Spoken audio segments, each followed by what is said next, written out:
Hello साथियों, नमस्कार। आपका आपके अपने यूट्यूब चैनल साईं गुरु बहुत स्वागत है। साथियों, मैं आशा करता हूं कि आप सब अच्छे होंगे। साथियों, हमारा जो निपुण भारत मिशन है वो इस समय गतिमान है, क्योंकि सरकार ने जो हमारे पिछड़े बच्चे थे जो कि अपनी कक्षा के अनुरूप, जो उनका कक्षा थी उस कक्षा के अनुरूप जो है वो पिछड़े हुए हैं, वो उस जो उनकी कक्षा है उस स्तर पर नहीं है। तो इसलिए सरकार के द्वारा निपुण भारत मिशन और कई मिशन इस समय गतिमान है। इसमें बाल वाटिका या चाहे कार्यक्रम है। तो अभी जो हमारे कक्षा 1 है या बाल वाटिका है, या कक्षा 2 या 3, 4 और 5 के लिए किस गतिविधि कैसे अप्लाई करनी है, कैसे हमें इनको पढ़ाना है, सत्र 23-24 में मैं आपको पूरा बताता हूँ कौन कौन सी कार्यक्रम हमें करने हैं। तो आप देखें। देखिए, जो 5 से 6 आयु वर्ग के बच्चे हैं ये बाल वाटिका के बच्चे कहलाएंगे, जो कि हमें प्रेरणा पोर्टल पर दर्ज करने हैं। ये आंगनवाड़ी के ही बच्चे हैं। इनके लिए चयन कार्यक्रम लागू हुआ है। और जो 6 वर्ष के बच्चे हैं, 6 से 7 वर्ष के बच्चे हैं, जो कि कक्षा 1 में एडमिशन होगा उनका प्राइमरी स्कूल में, इनके लिए और 5 से 6 वर्ष आयु वर्ग के बच्चों के लिए चयन कार्यक्रम चलाया गया है। अच्छा, अभी क्या किया गया है कि जो नेशनल करिकुलम फ्रेमवर्क जो है 2022 लागू हो गया है, तो अभी 6 वर्ष के जो बच्चे हैं उनका ही एडमिशन कक्षा 1 में होगा। अभी 10 से 15 अप्रैल के बीच में हमें क्या करना है, हमें 10 अप्रैल तक, तो 1 से 10 अप्रैल तक 2023 में हमें क्या करना है, 1 से 10 अप्रैल तक बच्चों का नामांकन हमें कर लेना है, उनका एडमिशन कर लेना है।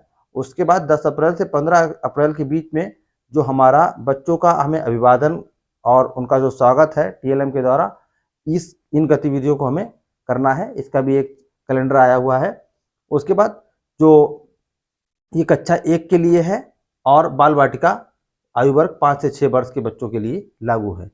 और जो हमारा जब 17 अप्रैल आएगी, मतलब सोमवार होगा इस दिन, हमें क्या करना है, 17 अप्रैल से स्कूल रेडीनेस कार्यक्रम जो है प्रारंभ हो जाएगा। जो हमें स्कूल रेडीनेस कार्यक्रम का एक कैलेंडर आया हुआ है वो कार्यक्रम जो है शुरू हो जाएगा, और ये 15 मई तक जो है 5 सप्ताह इसके चलेंगे। 16 मई से छुट्टी हो जाएगी, 15 जून तक जो है ग्रीष्मकालीन अवकाश हो जाएगा। उसके बाद इसी तरीके से ये कार्यक्रम आगे चलता रहेगा। ये तो कक्षा 1 और बाल वाटिका आयु वर्ग के लिए हो गया।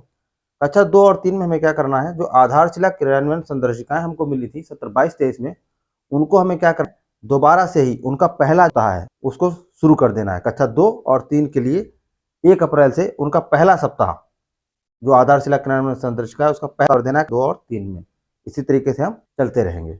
कक्षा 4 और 5 क्या कि कक्षा 2 और 3 पर अभी भेजा रहा था, उनके लिए संदर्शिकाएं आई थी। तो कक्षा 4 और 5 के बच्चे, क्योंकि कोरोना काल रहा तो ये पिछड़ गए थे, तो इनके लिए गवर्नमेंट के द्वारा एफएलएन कार्यक्रम चलाया जा रहा है कक्षा 4 और 5 के लिए। इसमें क्या किया गया है, ये हमें संदर्शिकाएं मिली हैं। कक्षा 4 और 5 की संदर्शिकाएं, एक ही संदर्शिका है कक्षा 4 और 5 के लिए, ये गणित की है और इसी प्रकार भाषा की है। तो इसमें बच्चों को हमें क्या करना है, बेसिक और एडवांस स्तर में विभाजित करके इनको जो है अध्ययन इनका करना है। ये 24 सप्ताह की कार्य योजना रहेगी जो हमारी कक्षा 4 और 5 के लिए है एफएलएन। इसमें क्या हो रहा है, जो बच्चे हैं उनको हमें जो भाषा में क्या करना है, हमें यह अनुच्छेद देखिए, इन संदर्शिकाओं के पीछे दे रखे हैं, ये 2 अनुच्छेद हैं। इसी तरीके से आप कोई भी अनुच्छेद बना सकते हैं, उनको बच्चों को पढ़ा के देखेंगे। अगर बच्चा उस अनुच्छेद को पढ़ लेगा तो वह एडवांस स्तर में चला जाएगा, और नहीं पढ़ पाता है तो वो बेसिक स्तर में चला जाएगा। ये भाषा के लिए है। इसी प्रकार अगर गणित में बच्चा जो साधारण सवाल है, जो कि जोड़ गुणा घटाना के हैं, भाग के हैं, साधारण सवाल नहीं लगा पाता है तो वो बेसिक स्तर में जाएगा। और अगर साधारण वो सवाल लगा लेता है इस प्रकार के, कक्षा 4 या 5 का बच्चा हो, तो वो एडवांस स्तर में चला जाएगा। जो कक्षा 4 और 5 के लिए एफएलएन कार्यक्रम है, ये 24 सप्ताह की कार्य योजना है। अच्छा, इसी प्रकार मैं आपको और बता देता हूँ, जो 2 और 3 के लिए है, जो आधारशिला क्रियान्वयन संदर्शिका है, आपको पता होगा ये 24 सप्ताह की कार्य योजना है। सॉरी, 24 नहीं, 22 सप्ताह की ये कार्य योजना है। एफएलएन वाली 4 से 5 24 सप्ताह की है। इसी प्रकार कक्षा 1 के लिए जो हमारा 17 अप्रैल से जो स्कूल रेडीनेस कार्यक्रम चलेगा, ये जो है 12 सप्ताह की कार्य योजना है। ये जो है कक्षा 1 के लिए जो होगी, ये 12 सप्ताह की कार्य योजना है। इसमें क्या होगा, 8 सप्ताह का कैलेंडर भी दिया गया है, नहीं मिला है तो आपको मिल जाएगा सभी जो जिलों में।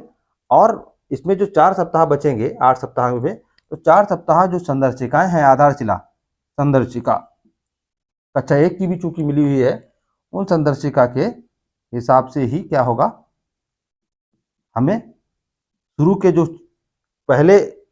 जो 4 सप्ताह हैं वो उस संदर्शिकाओं से लेकर इनको पढ़ाना है। तो 8 और 4 12 सप्ताह हो जाएंगे। उसके बाद बाल वाटिका और जो कक्षा 6 से कक्षा 1 में जो बच्चे हैं, इनके लिए चाहे कार्यक्रम जो लागू हुआ है, ये हमें 10 से 15 अप्रैल के बीच में चाहे कार्यक्रम कर लेना है इस विद्यालय में, और उसके लिए हमें चाहे किट भी ली हुई है। तो इस प्रकार से ये कार्य योजना है निपुण भारत मिशन की।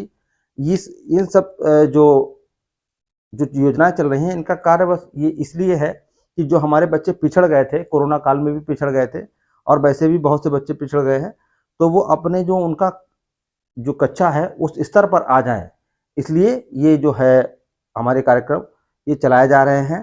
स्कूल रेडीनेस कार्यक्रम कक्षा 1 के लिए। अच्छा, एक चीज़ मैं और बता दूं, कक्षा 4 और 5 में जो FLN बेसिक और एडवांस स्तर है, अगर कोई बच्चा बेसिक स्तर में रखा गया है, कक्षा 4 का हो या 5 का हो, अगर वह इसकी जो दक्षताएं हैं, दक्षताएं इस कैलेंडर जो हमारी बुक है हमें मिली हुई है, इसमें दक्षताएं ऊपर लिखी हुई हैं, बेसिक स्तर की लक्ष्य और एडवांस स्तर के लक्ष्य। अगर ये दक्षताएं वो बच्चा प्राप्त कर लेता है बेसिक जो स्तर में रखा गया है, तो वो एडवांस स्तर में चला जाएगा। और अगर वो एडवांस स्तर की दक्षताएं भी प्राप्त कर लेता है बच्चा, तो फिर वो कहाँ जाएगा, जो बेसिक स्तर में था वो एडवांस स्तर की दक्षताएं प्राप्त कर ले, और जो एडवांस स्तर की जो दक्षताएं हैं, अगर वो भी बच्चा प्राप्त कर ले, चाहे वो बेसिक में हो चाहे एडवांस स्तर में हो, तब वो जो हमारी जो पाठ्य पुस्तकें होंगी उस स्तर पर चला जाएगा। जो हमें कक्षा 4 की पाठ्य पुस्तकें होंगी या कक्षा 5 की जो पाठ्य पुस्तकें हैं, तब उनको वो पढ़ाई जाएंगी। इन संदर्शिकाओं से फिर हमें पढ़ाई नहीं करवानी है। इस प्रकार से ये निपुण भारत मिशन की जो कार्य योजना है, इस तरीके से आपको लागू करनी है सत्र 23-24 से। तो मैंने आपको एक नॉर्मलाइज इसको करके बताया है। अगर आपको ये वीडियो अच्छा लगा हो तो वीडियो को लाइक करें, शेयर करें और कमेंट करें। और अगर आपको इसमें कोई भी डाउट हो तो आप कमेंट बॉक्स में लिख दें, मैं आपको इसको सॉल्व करने की पूरी कोशिश करूँगा। धन्यवाद।